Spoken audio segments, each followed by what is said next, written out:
Hi, my name is Nate Erickson. I'm a Senior Vice President here at Transwestern in the Industrial Services Department. And I'm here to talk to you about Q3 23 market update. So industrial is still the belle of the ball. We're excited about that despite all the turmoil in the economy and politics and whatnot. There's still a lot of great things to be excited about in the industrial world. There's 4 key takeaways that we'll talk about today. First is the demand that we're experiencing today as opposed to pre-COVID levels, the sheer size of those tenants that are coming to market, the rising interest rates and how that's affecting new development and new product coming online, and the anticipated squeeze on space in the late 2024, early 2025. So first, let's talk about healthy demand, right? Pre-COVID, from 2011 to 2020, we were experiencing anywhere from 5 to 6 million square feet of total demand. COVID was really that demarcation date where we saw a massive growth in that demand in the Twin Cities. In the last 3 years, we've consistently seen anywhere in that 10 to 11, sometimes up to 13 or 14 million square feet. Number 2, the sheer size of the tenants that we're seeing here in the Twin Cities. For a long time, 30 to 50,000 square foot tenants were our bread and butter, and by all means that's still the main bracket of tenants that we see today. But I think, especially in the last 2 to 3 years, we've seen a significant growth in the larger segment in that 200,000 square feet plus. Today we're tracking 15 companies that are looking for that size range. Pre-COVID, we're tracking anywhere in that 4 to 5, 6 tenants per year that we're looking in that size range.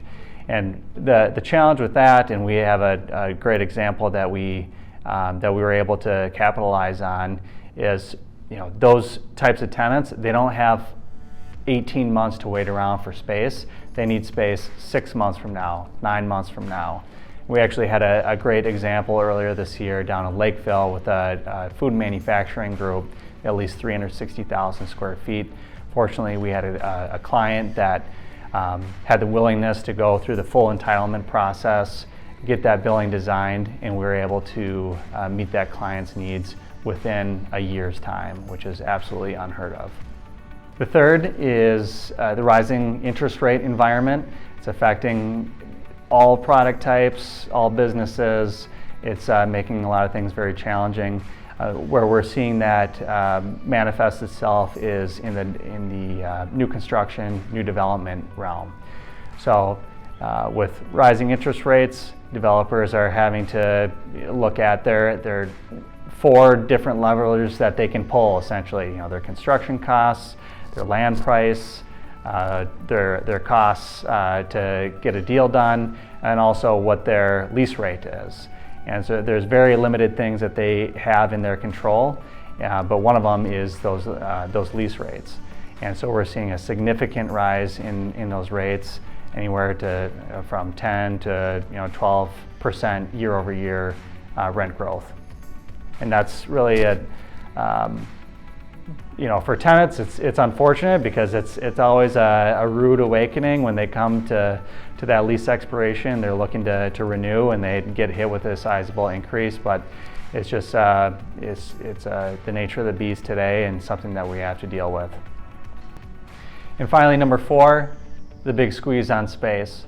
Late in 2024, perhaps early 2025, we're anticipating a squeeze on the available space in the Twin Cities. As long as that demand remains high in that 10 to 11 million square foot range, and interest rates having a downward pressure on new development, supply and demand will take an effect. Economics 101, we're going to have a significant increase in lease rates, and it's going to be a challenge for a lot of tenants. I think developers that still have cash to deploy and have confidence in the market, absolutely, you should be considering finding well-located real estate and providing solutions for those tenants, because we know, despite all the headwinds that we're seeing in the economy, there's still going to be that demand, and we need to have space to fill. Thanks everyone for watching. I hope you gleaned some important information off of this little update here. Click the link within this post to access our Q3 2023 market report. And as always, if you have questions, feel free to reach out. We're happy to help any way we can. Click the link.